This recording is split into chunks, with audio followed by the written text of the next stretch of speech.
예, 반갑습니다. 옆 사람 바라보고 함께 계시면 옆 사람 바라보고 가정에 계시니까 함께 인사했으면 좋겠습니다. 당신과 함께여서 행복합니다. 네, 함께여서 행복합니다. 네, 함께여서 행복하고 좋아요. 금요일 날 저희 금요 예배를 드리다가 깜짝 놀랐어요. 그 핸드폰을 켜놓고 누구 들어가는지 보시려고 하는데 저희가 살고 있는 두산 아파트에서 확진자가 나왔다고 그래가지고 설교하다가 너무 놀래서 설마 우리 동? 우리 아파트 라인인가 그래가지고 설교하다 집중이 안 되더라고요. 근데 오늘은 집중이 될 수 있을 것 같습니다. 다행히 저희랑 좀 멀리 떨어진 동이더라고요. 네, 만약에 저희 아파트 안에서 나왔으면 같은 라인에서 나왔으면 오늘 예배 어떻게 드렸어야 될까? 저도 집에 갇혀 있었을 텐데 끔찍한 생각이 들더라고요. 모두 조심하시기 바랍니다. 마스크 꼭 착용하시고 손도 자주 손세정제로 그렇게 닦아주시기를 바랍니다. 지난주에 우리는 예수님께서 기도하시는 무릎에 대해서, 그리고 예수님이 치료하시는 손에 대해서, 또 예수님의 용서하시는 눈에 대해서 함께 말씀을 나누었습니다. 그 무릎과 그 손과 그 눈을 우리가 닮아가야 된다라고 말씀드렸죠. 여러분이 예수님께서 기도하시는 그 기도의 무릎을 닮아갔으면 좋겠습니다. 기도하지 않으면 어떻게 된다고요? 시험 든다고 그랬죠. 유혹에 빠지지 않게 기도하라고 말씀하셨고 시험에 들지 않게 기도하라고 말씀하셨으니까 기도하지 않으면 유혹에 빠지고 기도하지 않으면 시험에 든다라는 겁니다. 그래서 여러분이 시험 들었다면 그게 곧 뭐라고요? 기도하지 않았다라는 얘기라고요. 또 예수님의 치료하시는 손을 여러분이 닮았으면 좋겠습니다.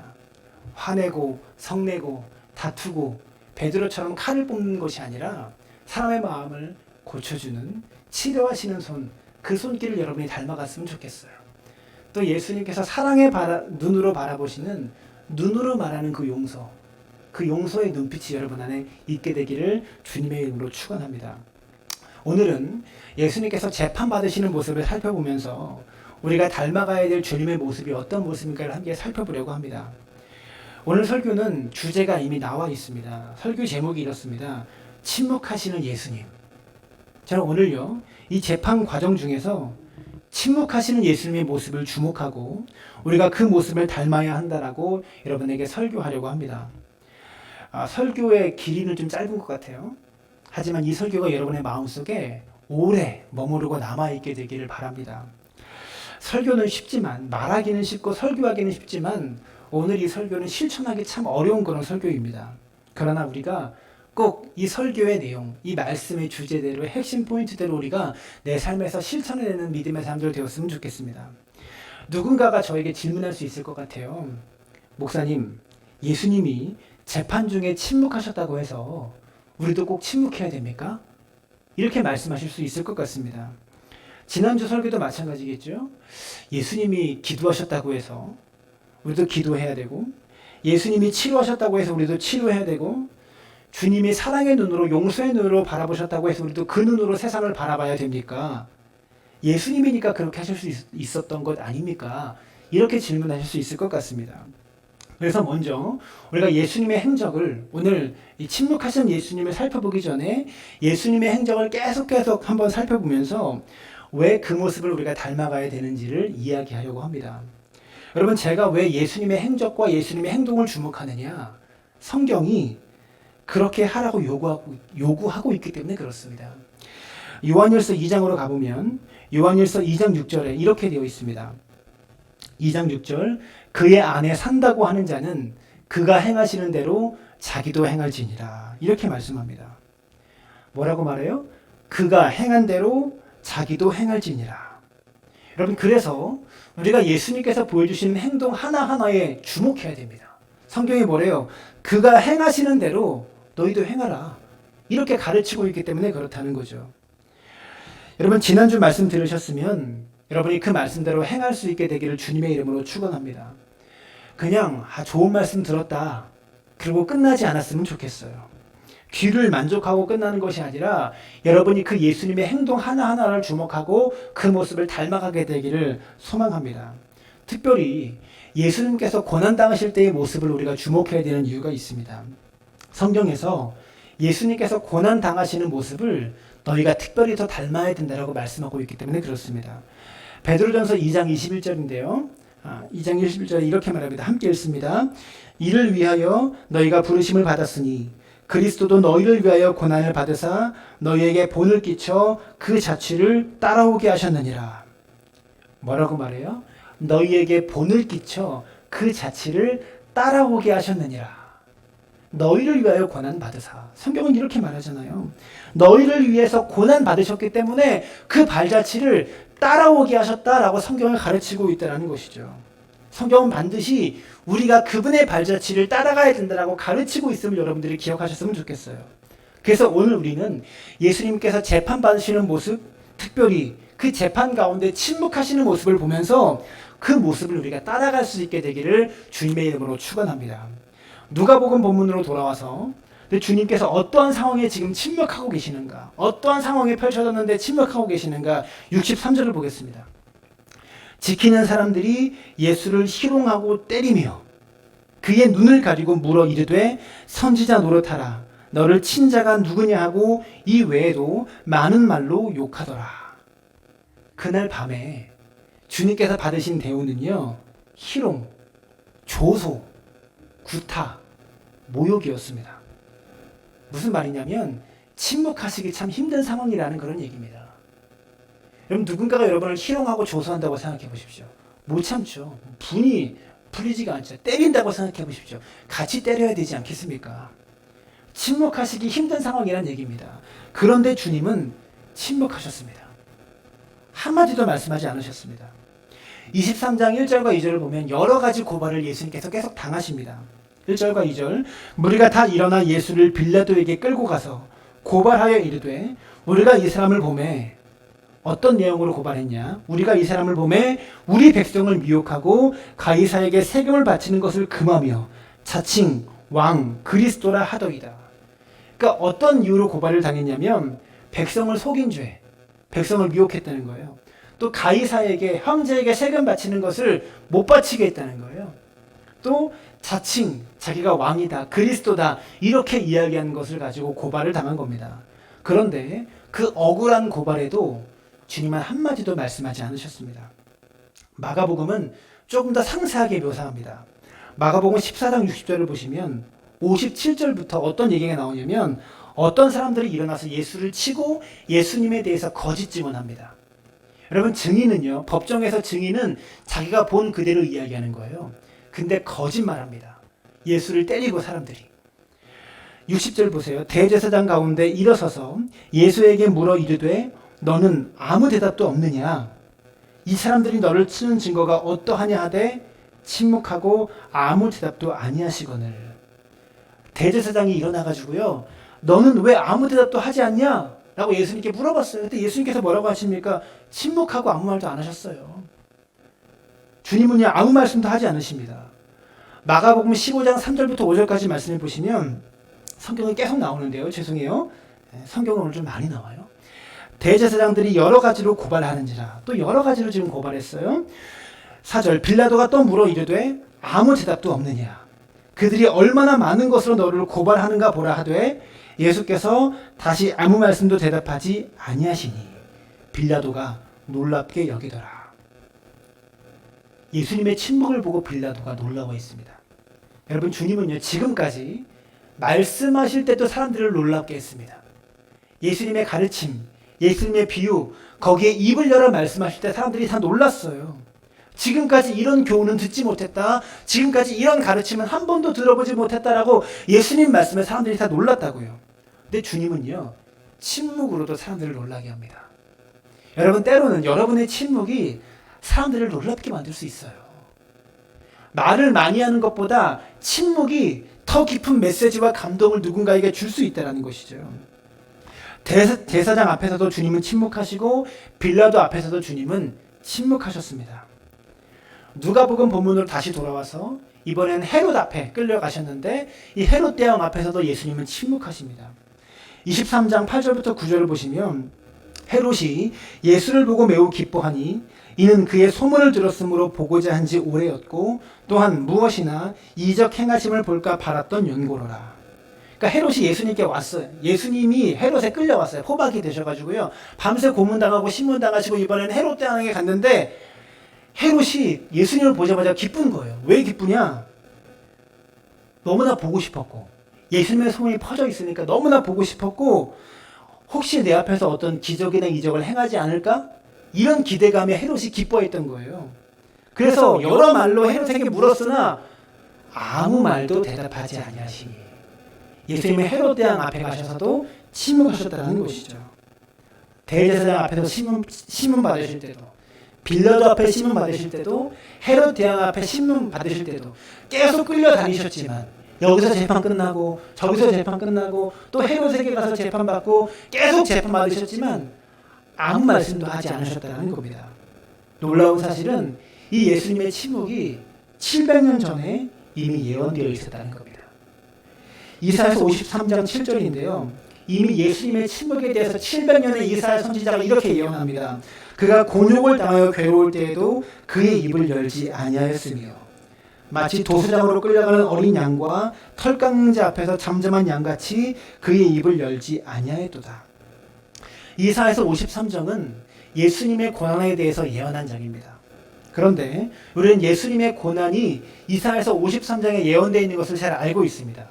그런데 이사야는 예수님의 고난만이 아니라 예수님의 침묵도 예언했었다는 사실입니다. 사랑하는 여러분, 우리가 정말로 예수님 닮기를 원합니까? 그러면 예수님의 침묵을 우리가 배워야 합니다.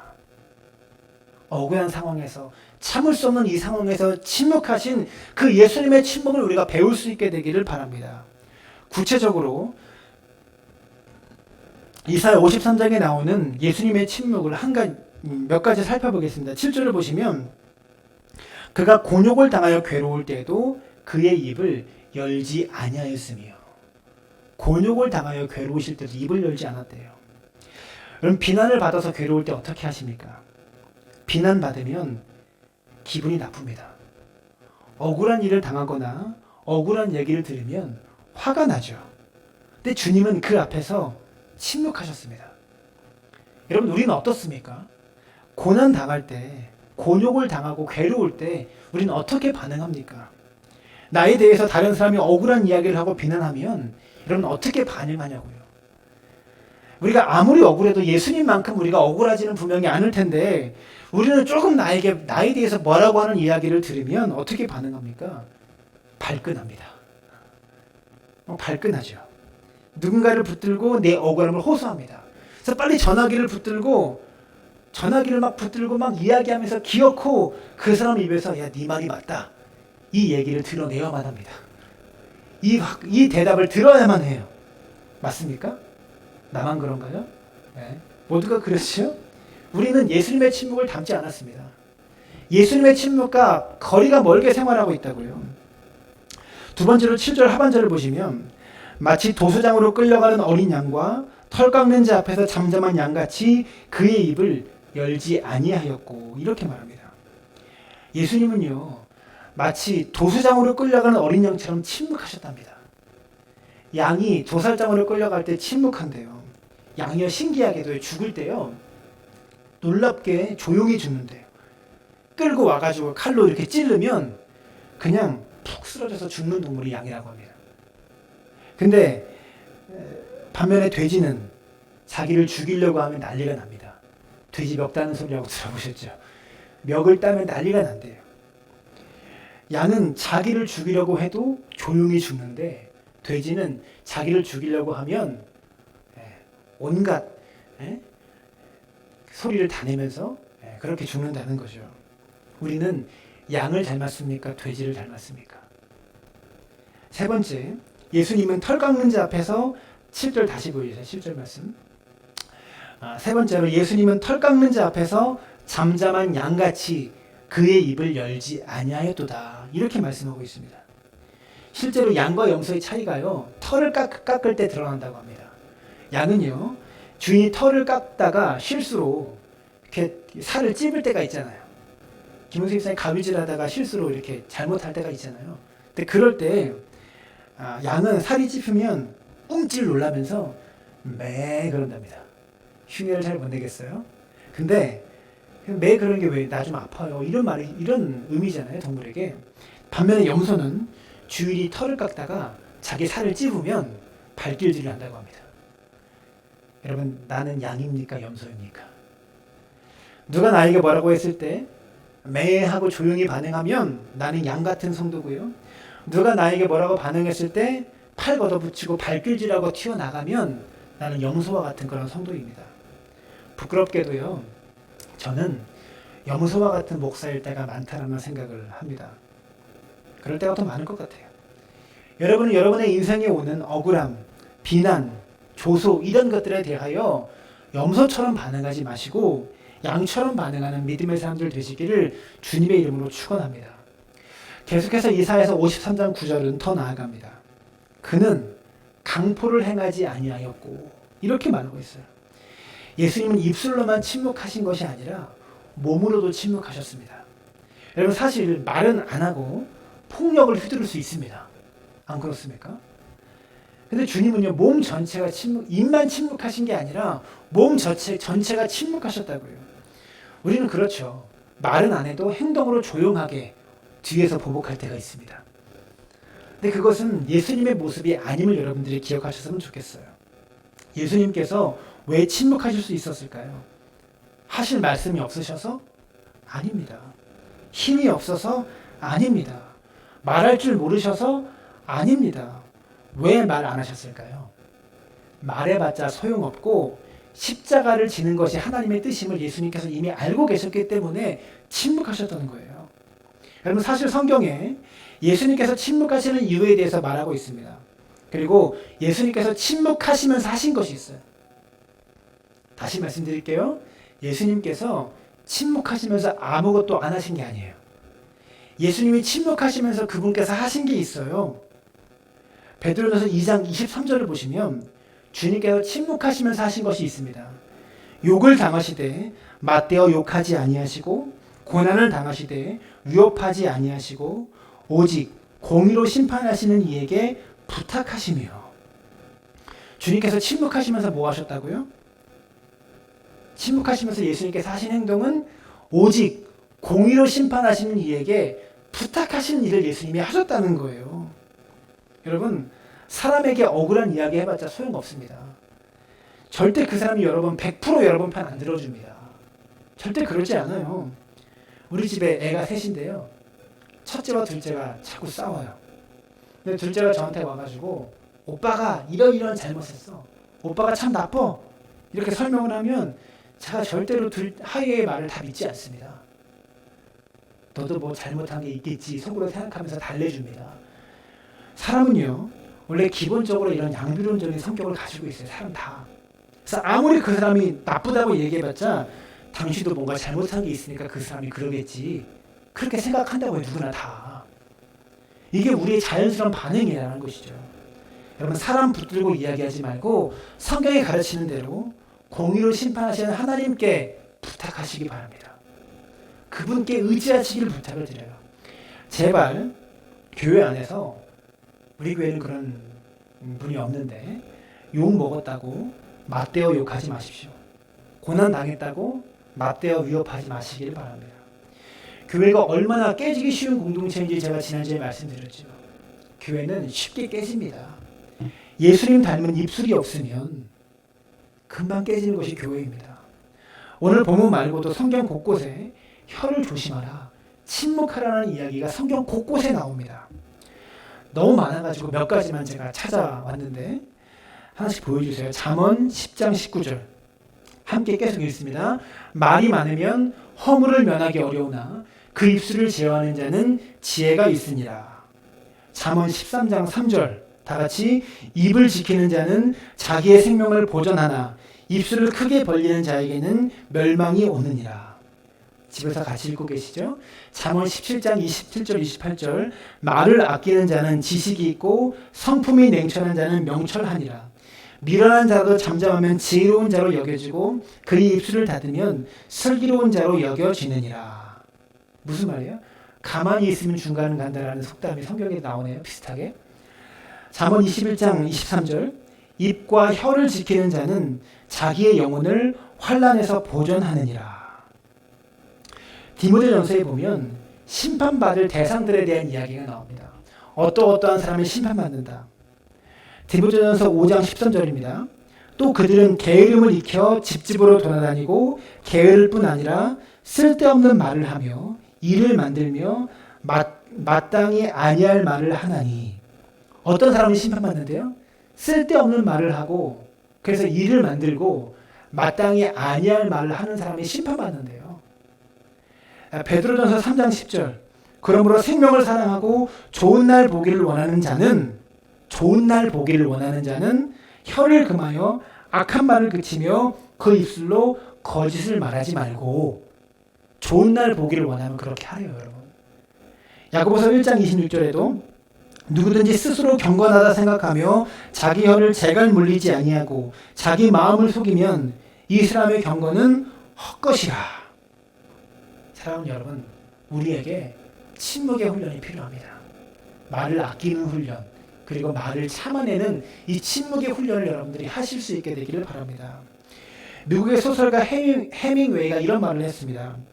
함께 읽을게요. 시작. 사람이 말하는 것을 배우는 데는 2년이면 충분하지만 침묵하는 것을 배우는 데는 50년이 필요하다.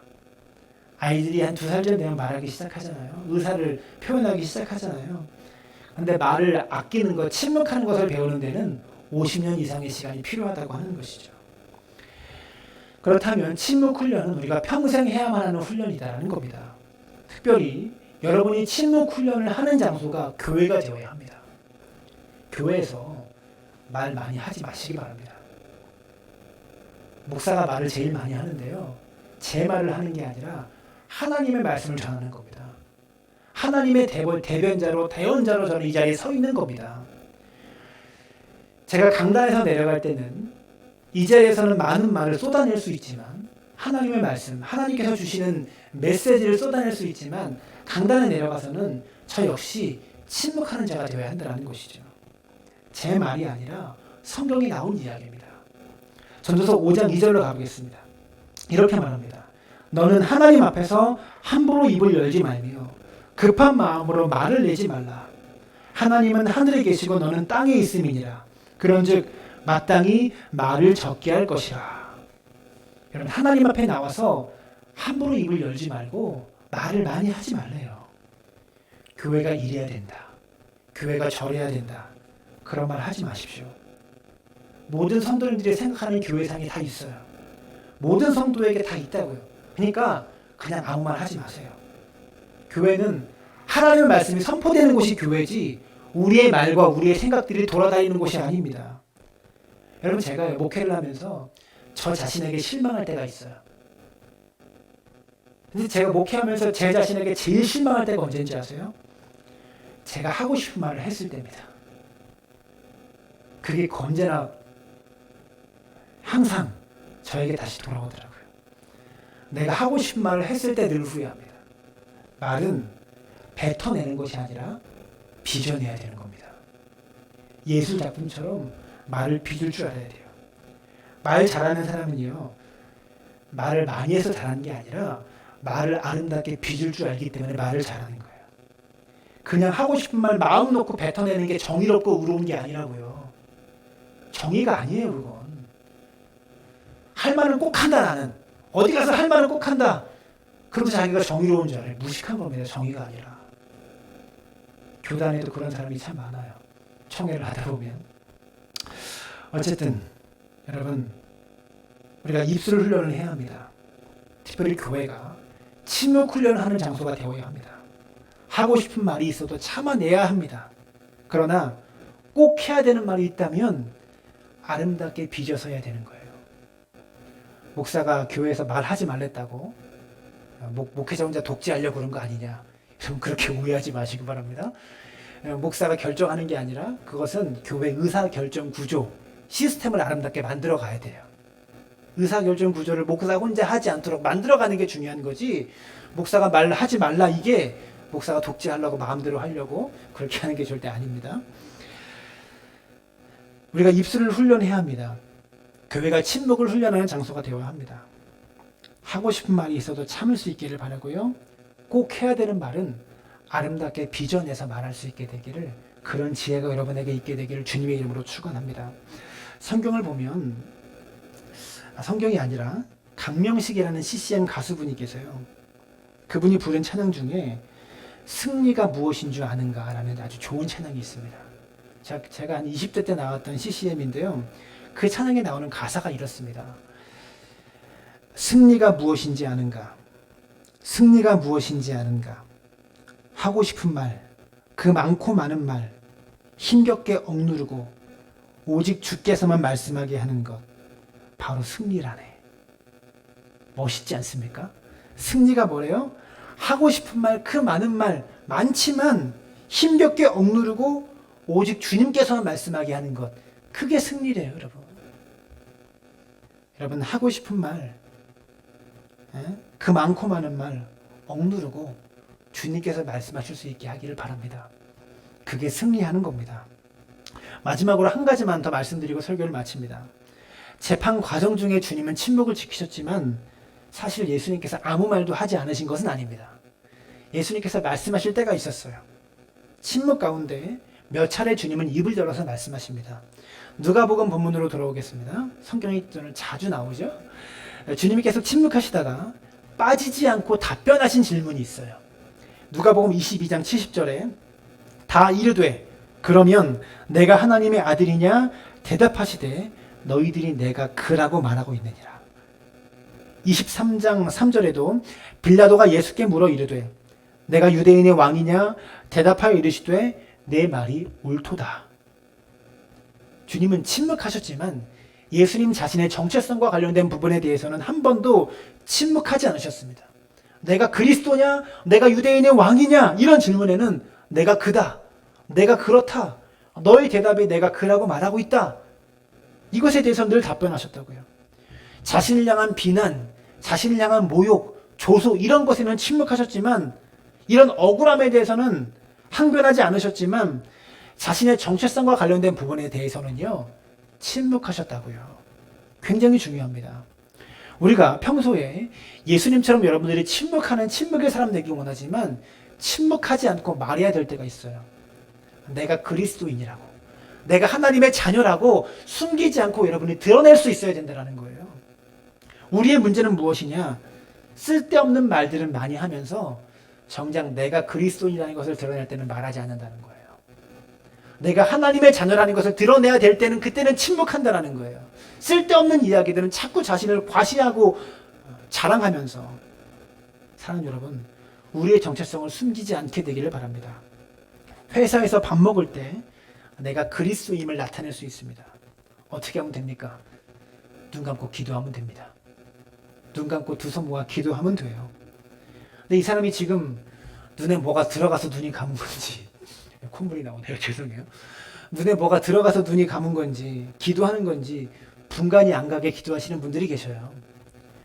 분명히 눈을 감았다 떴는데 아무리 봐도 눈에 뭐가 들어가서 감은 것 같아요. 네? 여러분 그러지 마시고 여러분이 식사하실 때도 우리가 그리스도임을 당당히 보여줄 수 있게 되기를 바랍니다. 여러분의 정체성에 관한 부분에 대해서는 침묵하지 않기를 바라요. 억울한 일, 괴로운 일, 그런 일에 대해서는 침묵할 수 있기를 바라고요. 내가 그리스도인이라는 정체성을 드러내는 부분에 대해서는 침묵하지 않기를 바랍니다. 또 요한복음으로 한번 가보겠습니다. 요한복음 18장 37절을 보시면 빌라도가 이르되 그러면 내가 왕이 아니냐? 예수께서 대답하시되 내 말과 같이 내가 왕이니라. 내가 이를 위하여 태어났으며 이를 위하여 세상에 왔나니. 이 다음 잘 보세요. 37절 곧 진리에 대하여 증언하려 함이로라. 예수님이 침묵하시는 가운데 진리에 대해서는 침묵하지 않으셨습니다. 진리에 대해서 말씀하실 때는 그 상황에서도 침묵하지 않으셨다고요. 여러분 우리가 평소에 말을 아끼되 진리에 대해서는 침묵하지 않게 되기를 바랍니다. 첫 번째는 뭐라고요? 내가 그리스도인이라는 정체성을 드러내는 것에 대해서는 침묵하지 않기를 바라고요. 또 진리에 대해서는 침묵하지 않기를 바랍니다. 한 가지가 더 있습니다. 요한복음 19장 10절 주님이 또 한 가지를 더 말씀하시는데요. 빌라도가 이르되 내게 말하지 아니하느냐? 내가 너를 놓을 권한도 있고 십자가에 못 박을 권한도 있는 줄을 알지 못하느냐? 그러니까 빌라도가 예수님 당신을 내가 죽일 권한도 있고 살릴 권한도 있고 십자가에 못 박을 권한도 나에게 있다. 이렇게 예수님께 말한 거예요. 그때 예수님께서 뭐라고 대답하시냐? 11절에 예수께서 대답하시되 위에서 주지 아니하셨더라면 나를 해할 권한이 없었으리니 그러므로 나를 넘겨준 자의 죄는 더 크다 하시니라. 빌라도는요, 자기가 잘나서 권한이 있다고 생각했는데 지금 예수님을 죽이고 십자가에 못 박고 살릴 권한이 자기가 잘나서 자기에게 있다고 생각했는데 예수님께서 뭐래요? 위에서 주지 않으셨으면 너에게 그 권한이 어떻게 있냐? 너는 그 권한을 가질 수 없었다. 빌라도에게 이 사실을 꼭 알려주셨다는 거예요. 여러분, 우리도 사람들에게 알려줍시다. 하나님께 주권이 있음을 알려줍시다. 모든 인생의 주인이 하나님이심을 우리도 사람들에게 침묵하지 않고 알려줄 수 있기를 바랍니다. 하나님의 영광과 관련된 부분에 대해서는 예수님은 침묵하지 않으셨다고요. 첫 번째, 정체성과 관련된 부분, 진리와 관련된 부분, 그리고 하나님의 영광과 관련된 이 세 가지 부분에서는 아무리 신문을 당하는 그 순간에 침묵을 지키셔도 항상 대답하셨다는 겁니다. 사랑하는 여러분, 말씀을 마칩니다. 성경이 예수님을 닮아갈 것을 우리에게 요구하고 있습니다. 요한일서 2장 6절 다시 읽어드립니다. 그의 안에 산다고 하는 자는 그가 행하시는 대로 자기도 행할지니라. 베드로전서 2장 21절 이를 위하여 너희가 부르심을 받았으니 그리스도도 너희를 위하여 고난을 받으사 너희에게 본을 끼쳐 그 자취를 따라오게 하려 하셨느니라. 사랑하는 여러분, 우리가 이 예수님의 침묵을 닮은 성도를 되기를 원합니다. 침묵할 때는 침묵하시되 꼭 해야 될 말에는 아름답게 빚어내시길 바라고, 자기의 정체성, 내가 그리스도인이라는 정체성, 그리고 진리의 말씀에 대하여 하나님의 영광에 대하여서는 여러분이 침묵하지 않는 믿음의 사람들 되어지시기를 주님의 이름으로 축원합니다. 예수 닮기를 찬양합니다.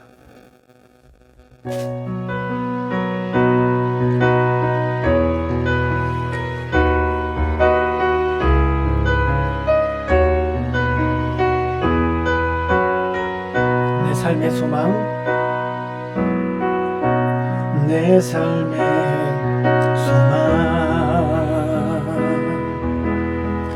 내가 바라는 안문,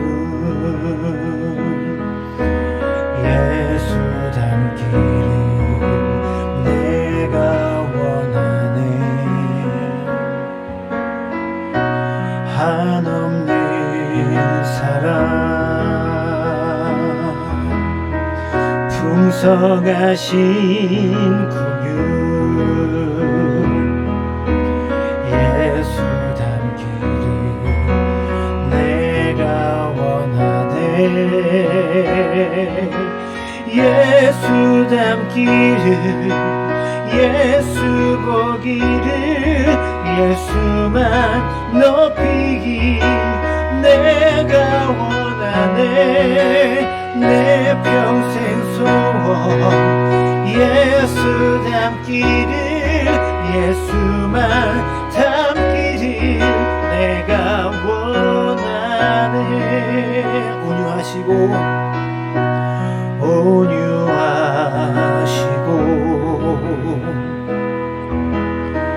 겸손하신 성품, 예수 닮기를 내가 원하네.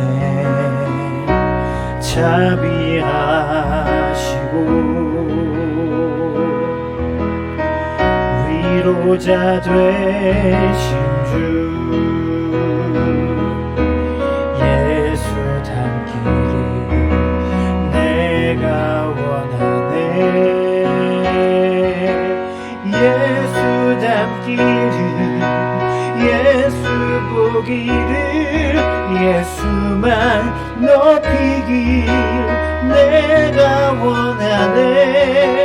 내 평생 소원, 예수 닮기를, 예수만 닮기를 내가 원하네. 예수 닮기를, 예수 닮기를, 예수 보기를, 예수만 높이길 내가 원하네. 내 평생 소원 예수 닮기를, 예수만 높이길 내가 원하네. 함께 기도했으면 좋겠습니다. 사랑하는 여러분, 우리가 예수님의 친목을 닮기를 원합니다. 억울하고 비난받고 멸시받고 폭행까지 당하는 그 순간에도 예수님은 침묵하셨습니다. 자기를 향한 비난은 침묵하셨지만 자기의 정체성과 관련된 부분에 대해서는, 하나님의 영광과 관련된 부분에 대해서는, 그리고 진리에 관한 부분에 대해서는 침묵하지 않으셨습니다. 사랑하는 여러분, 침묵해야 될 때가 있고 말해야 될 때가 있습니다. 여러분이 하나님의 자녀임을 세상에 말하십시오. 진리가 흔들리는 부분에 대해서는 당당히 말하시고, 하나님의 영광에 관한 부분에 대해서는 당당하게 나서서 말할 수 있기를 바랍니다. 그러나 나의 억울함, 나의 고난, 나의 성남, 나의 화남, 나의 비난에 대해서는 침묵하실 수 있는 믿음의 사람들 되기를 원합니다. 말은 뱉어내는 것이 아니라 빚어내는 겁니다. 빚어내는 가장 좋은 방법은 침묵할 때 빚어낼 수 있습니다. 내가 화난다고 그 자리에서 뱉어내는 것이 아니라 화날 때 침묵할 줄 아는 자만 말을 아름답게 빚을 수 있다는 것을 기억하시길 바랍니다. 함께 기도할 때 하나님, 우리가 예수님의 침묵을 닮아가는 믿음의 사람 되도록 붙잡아 주시고 역사해달라고 우리 마음을 담아서 함께 기도하며 나아갑니다. 살아계신 아버지 하나님, 주께서 우리 가운데 역사하시고 함께 하시기를 소망하며 원합니다. 한 걸음 한 걸음 주님과 함께 동행하게 하시고 하나님의 뜻을 바라보게 하시고 하나님의 능력을 바라보게 하셔서 믿음으로 온전히 하나님만 의지합니다.